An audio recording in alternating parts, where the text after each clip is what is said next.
Hi everyone, today we're going for a walk. But first, let's get some sushi. Oh wow, that's a lot of fast-moving cars. Surely the drivers understand that there is no crosswalk in sight, and that I am a fragile, squishy human, and they will graciously yield for me. So here I go! Ah, my worldview is shattered! And also my pelvis!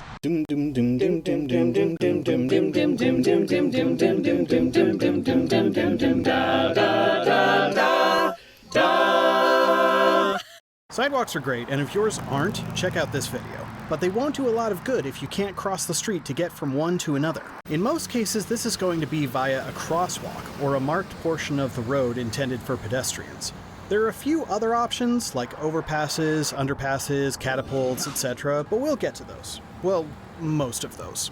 As far as we can tell, the Etruscans were the first to figure this out. At Cainua, in northern Italy, in 500 BC, they used stepping stones to cross the street. The Romans copied this design, as can be seen in the ruins of Pompeii. And then, the Roman Empire fell, and nothing happened for about 1,500 years. For a lot of that time, crosswalks weren't strictly necessary for safety. Sure, you'd have to dodge horses and carts, but they didn't move much faster than people. But during the Industrial Revolution, wagons and coaches began to become heavier and more numerous, and thus a greater threat to pedestrians. London was the first to try and regulate this interaction. In 1868, a railway engineer named John Peake White adapted a railway semaphore signal to direct traffic near Parliament Square. A police officer manually turned the signal, which included red and green lights that were lit at night by gas. Within a month, a gas leak caused the lights to explode, injuring the operating officer in a glass and fire shower. And then automobiles, aka murder buckets, became a thing. Oh great, we're going to need another faster Frogger level.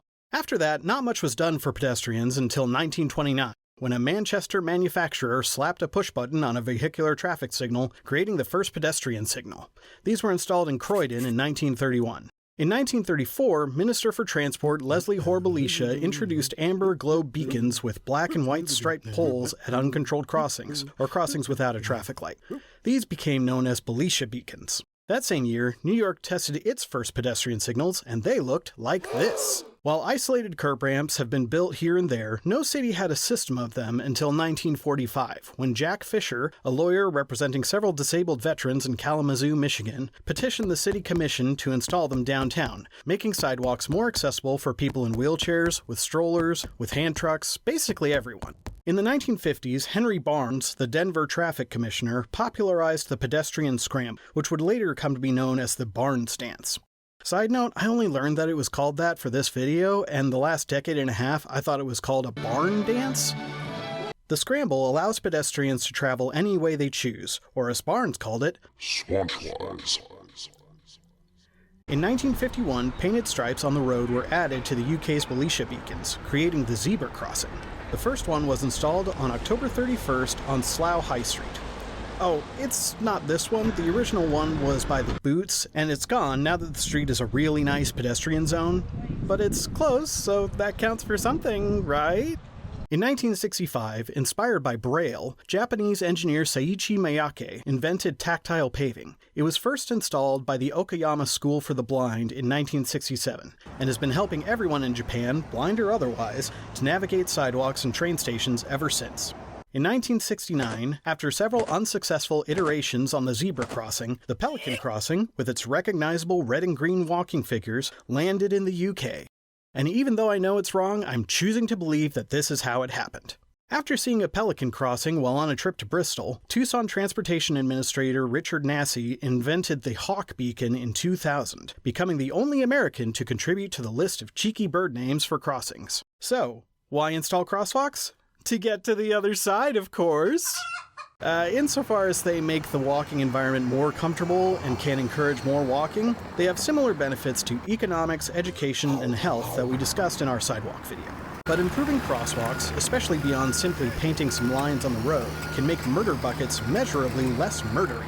While studies have shown that just painting a crosswalk on a small street has almost no effect, and on large streets can actually increase crashes, once you throw in a signal or a refuge island, it greatly increases safety. A 2010 study found that installing high-vis crosswalks near San Francisco schools reduced crashes by 37%, and that properly lighting a crosswalk can increase murder bucket yielding behavior by up to 40%. So, which streets need crosswalks, and why is it very nearly all of them? Well, the Manual of Uniform Traffic Control Devices, or MUTCD, says that they should be installed at all controlled intersections, unless engineering judgment, aka vibes, indicates they aren't needed. This table shows in what situations crosswalks are recommended at uncontrolled locations. That's one perspective, but how about another one from a country that actually cares for its pedestrians? We're going to go off some Dutch transportation planning principles because they make more sense and have better results than American ones. The basis for Dutch transportation planning is that roads have two functions: a flow function, where someone is just using a road to get quickly from point A to point B, and an exchange function, where someone uses the street to access stores, homes, or other destinations. With those functions in mind, there are three basic street types in the Dutch system: access roads, which are all exchange all the time, everywhere; distributor roads, which have exchange functions at intersections and flow functions in between; and through roads, which are all flow all the time, everywhere, and need grade-separated interchanges to make it happen. American highways and interstates basically match up with Dutch through roads. No intersections, no driveways, no parking, just high-speed flow. American local roads more or less match Dutch access roads. They have driveways, doors, sidewalks, stoops, stores, parking, pedestrians crossing mid-block, and much more. But in America, just like trees, mountains, and medical debt, the roads tend to be larger than their Dutch counterparts. Also, we have jaywalking laws, so it is technically illegal to travel across the street unless you're at an intersection in most cities in America. American arterial roads are where we decided this was too hard and gave up. There's often a sort of cursory pedestrian accommodation at intersections, although it's often unpleasant. But many arterials have both a flow function, with people trying to move quickly from one place to another, and an exchange function, with lots of intersections and driveways. This functional mismatch is what leads them to be some of the most dangerous roads in the country. They barely resemble Dutch distributor roads at all, where driveway access is limited and buildings often face frontage roads rather than the distributor itself. On through roads, there aren't intersections, so the idea of crosswalks is somewhat moot, but pedestrians should still be accommodated with ways to cross, whether it's including a good walking environment along roads at interchanges, or providing grade-separated crossings like over or underpasses. On local roads, crosswalks may be unnecessary, especially if cars are actually traveling at a slow, safe speed. On arterial roads, crosswalks are absolutely necessary, and if speeds or the number of murder buckets is too high, those crosswalks may need additional measures to keep them safe. I know most of you aren't out there designing intersections, but if you're an engineer or a developer, avoid skewed intersections and get them as close to 90 degrees as possible. And regular folks, maybe work with your elected officials to get a requirement like this inserted into your subdivision regulations. While setting a crosswalk at 90 degrees to the street does reduce crossing distance, keeping crosswalks parallel to the cross street is often preferred as it reflects a pedestrian's desire line. Intersections with smaller corner curb radii slow down murder buckets, allow for perpendicular curb cuts, and decrease crossing time and distance for pedestrians. In terms of operations, murder buckets that turn right on red tend to pull into their closest crosswalk, and are paying attention to other murder buckets and not pedestrians. Not permitting right turns on red makes pedestrians safer. There are many different marking patterns out there, but they can be grouped into three categories: transverse crosswalks, or just two lines of paint, which is really the bare minimum; artistic crosswalks, which are the opposite end of the spectrum; and high-vis crosswalks, which can be divided into longitudinal, ladder, and bar pair crosswalks, which aren't permitted where I live in Pennsylvania, and I didn't feel like driving to the closest one in Columbus. While artistic crosswalks may be prettier, high-vis crosswalks are the best bang for your buck due to lower maintenance costs and high safety benefits. Most crosswalks are going to need ramps to connect the crosswalk to the sidewalk. They should include detectable warning strips oriented perpendicular to the crosswalk and colored to contrast with the sidewalk. Detectable warning strips should similarly be included at raised crossings to help people with visual disabilities know where the edge of the sidewalk is. Let's get above the ground and talk about pedestrian signals. Most of the ones you find in the US and Canada are the orange hand and white walking person type, although you sometimes see the older ones with walk and don't walk spelled out. Most other parts of the world are some variation on red standing person and green walking person, but you do get some fun ones thrown in. Some of them are couples, this one is a Viking, this one is a puppet, this one keeps the vampires from crossing the street, this one is a portrait of Friedrich Engels, these ones are a moose and an angel, these ones like sports, this one has a hat. Some are based on cartoons or comics like this Katuro signal in Argentina, or this Mainzelmännchen one in Germany, or this Astro Boy one in Japan. Some are animated like this one in Spain, or this one in Turkey, or most of them in Taiwan, or this insanely detailed one in Mexico that slowly speeds up as the countdown clock gets closer to 0. Pedestrian signal heads should also be installed at every crosswalk at controlled intersections. I am of the opinion that pedestrian signals should be incorporated into the timing of the traffic signal, and everyone, driver and pedestrian alike, should just wait their turn. But many pedestrian crosswalks feature beg buttons, forcing pedestrians to ask for the privilege to cross the street. It should be noted that many beg buttons don't even do anything. The lights are already set to timers, and the beg buttons just haven't been removed yet. Some signals are now incorporating passive detection technology, which can tell if a person is waiting to cross the street and will update the signal timing accordingly. And it's not a camera, it's essentially a heat sensor, so please don't get all conspiracy-brained about them. Crossing time needs to be enough for pedestrians to safely cross the street. Passive detection can also be used to see if a person is still in the crosswalk and extend the walk phase to allow them to get across safely. Many modern signals incorporate accessibility features like tones, recorded messages, or vibrating surfaces to aid people with vision disabilities. Some signals include countdown timers, and a lot of people prefer them over flashing hands or walking people as they feel less rushed, despite the fact that they often lead to an increase in walking speed, which happens when people are rushed. With the countdown timer, fewer pedestrians run when the don't walk signal is displayed, but more start walking during that phase, as the timer helps them understand how much time they actually have left. Like, to cross the street, not like in life. A New York study found that countdown timers are useful on larger streets, but not necessary on smaller ones. Lighting is also important and can also incorporate passive detection technology. Lighting in Las Vegas that got brighter when a pedestrian was detected increased pedestrian use, murder bucket yield rate, and yield distance. Of course, another way to increase murder bucket yielding is to have people dress up as zebras and mock people's poor road etiquette. La Paz, Bolivia started doing this in 2001, and it has since spread to other cities in South America. Now that we've covered the basics, we can— Excuse me, terribly sorry, do you mind if I take over for a minute or two? Sure, I guess. Lovely.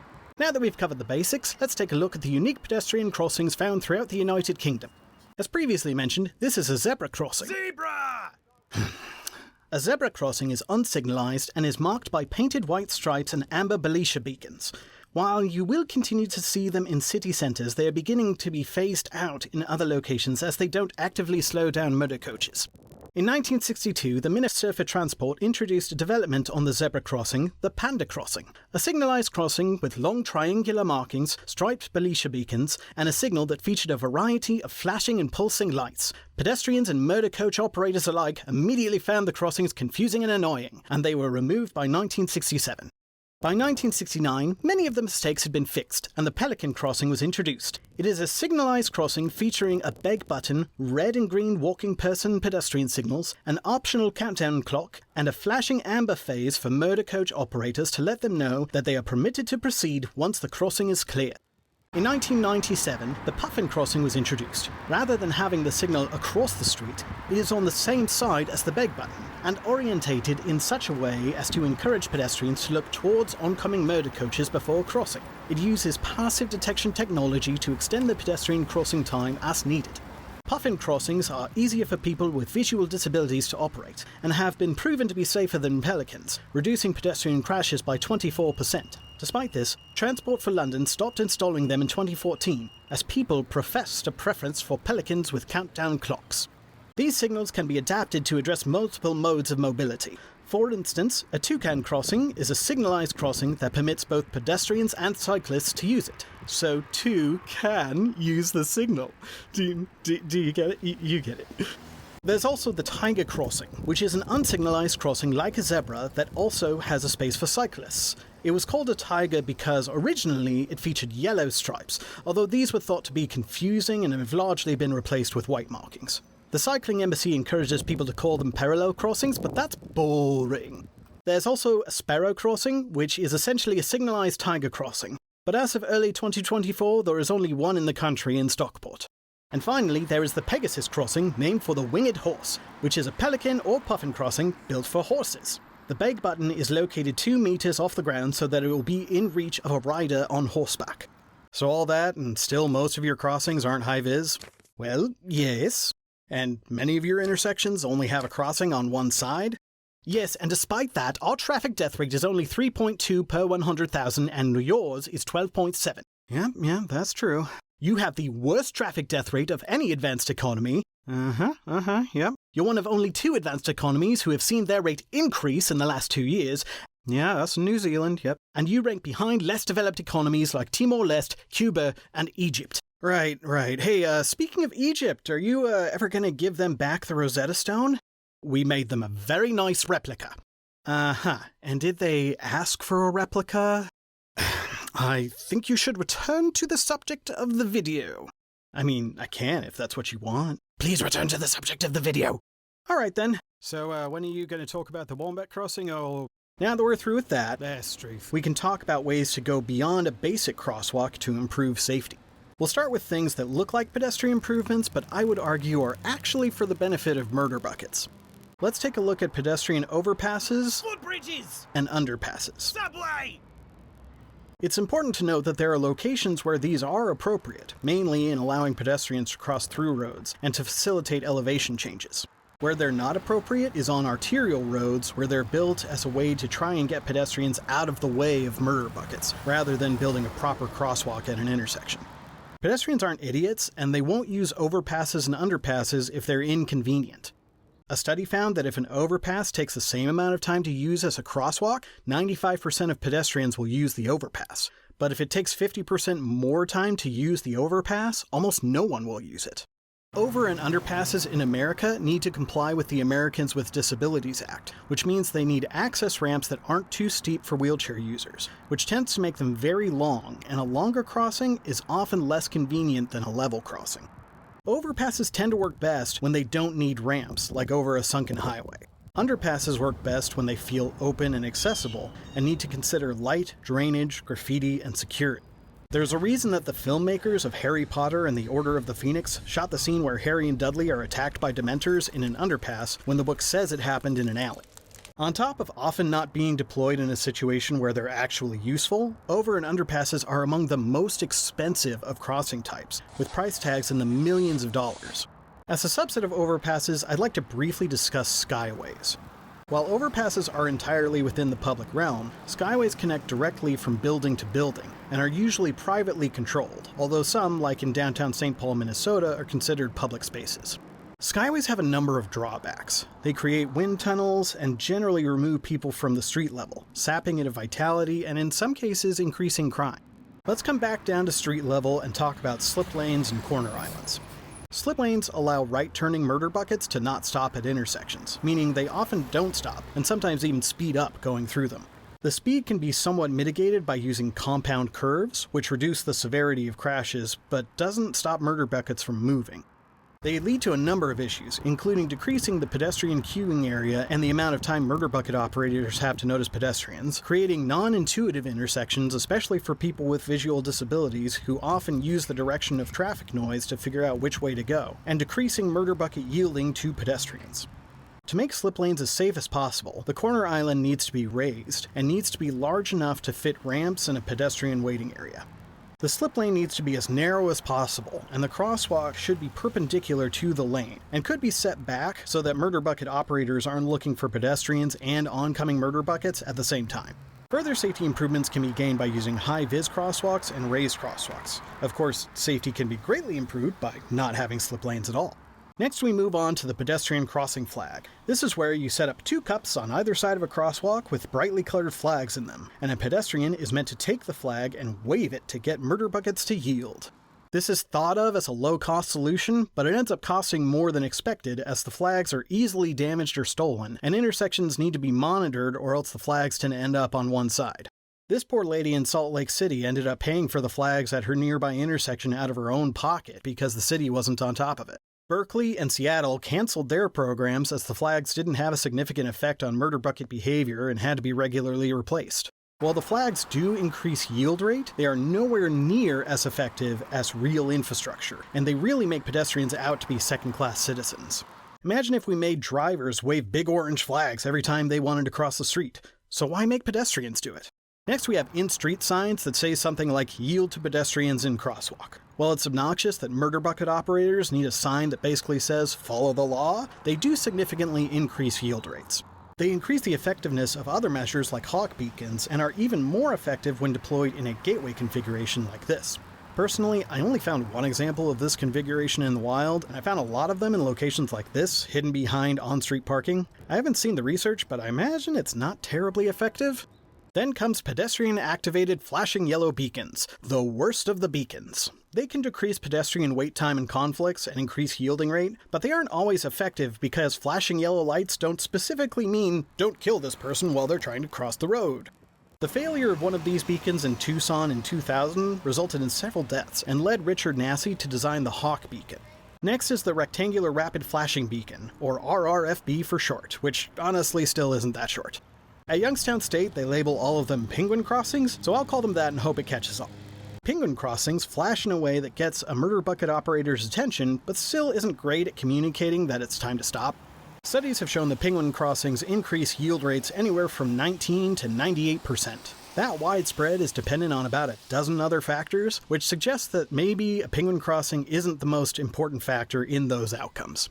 Penguin crossings do reduce crash risk, just less than hawks, and pedestrian refuge islands, and signs. Well, we already mentioned them a couple of times, so let's finally talk about the Hawk Beacon. Hawk stands for High Intensity Activated Crosswalk Beacon, which is a stretch, but it is sort of the godchild of the Pelican crossing, so it's getting a bird name no matter what.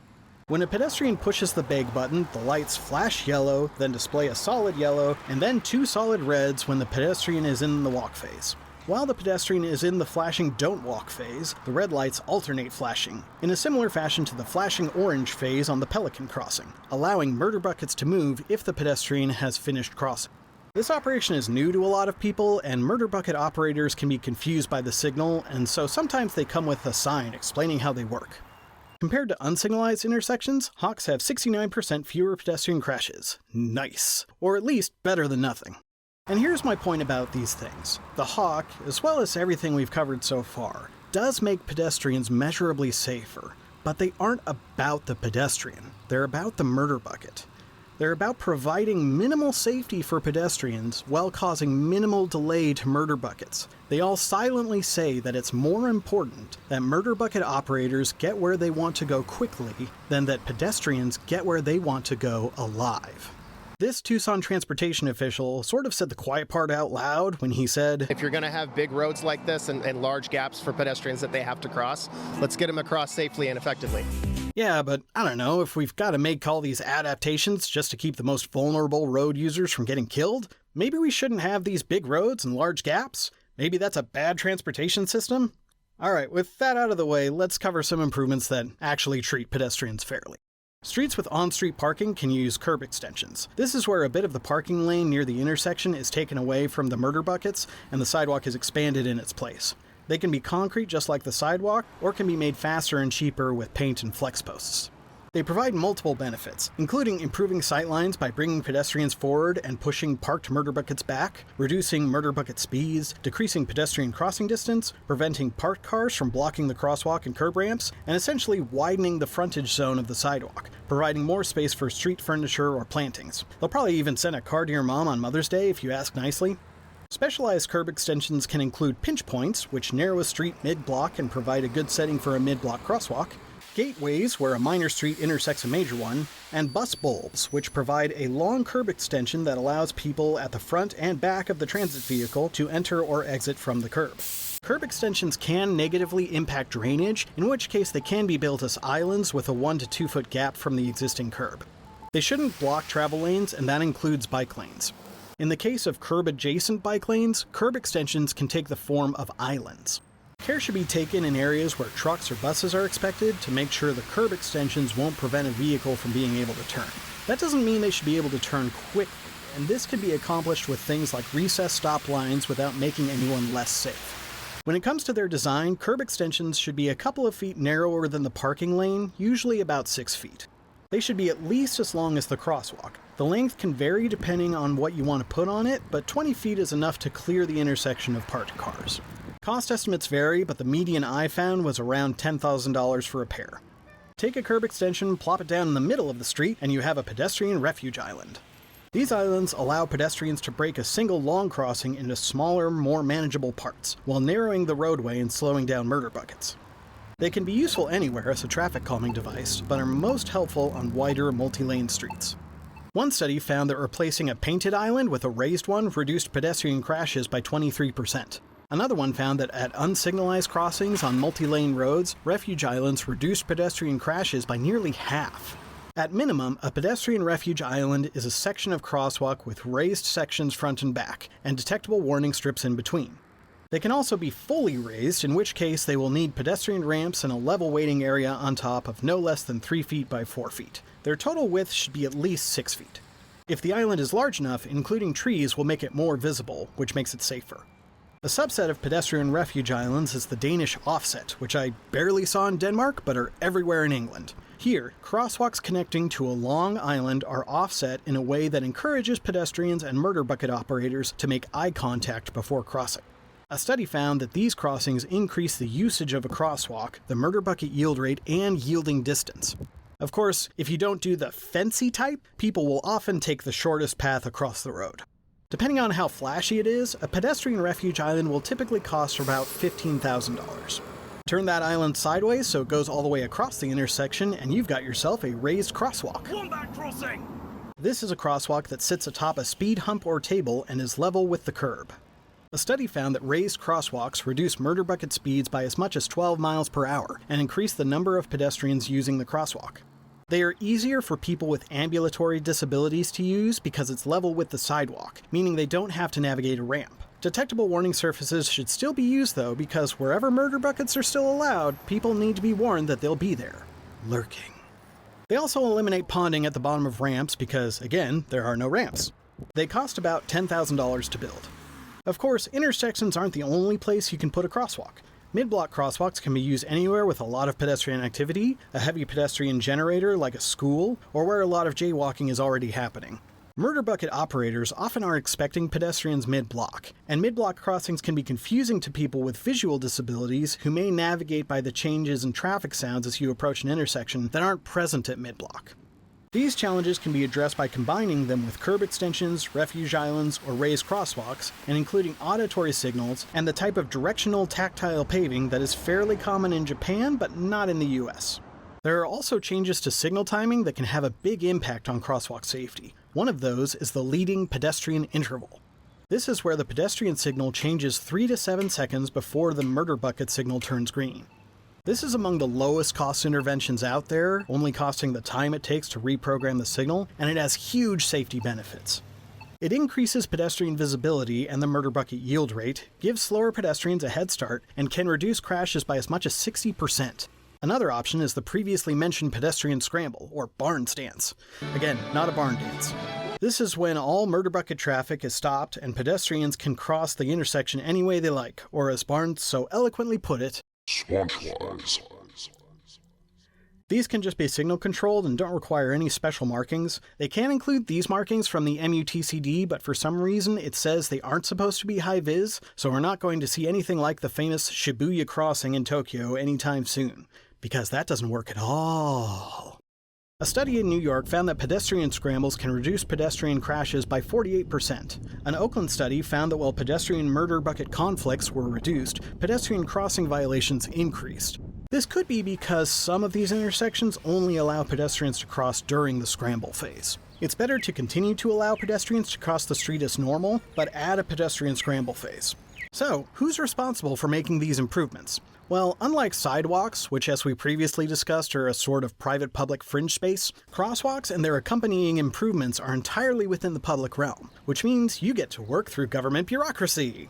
The process is similar for crosswalks, bike lanes, traffic calming, or anything else between the curbs, so we made a whole video about it here. Crosswalks have changed a lot over the past 150 years or so, but in that time, they've always been there to keep us safe. Now it's time for us to hold our elected officials accountable to change the environment for the better. Thanks for watching. Please like, subscribe, and do the other YouTube things, and have a good one.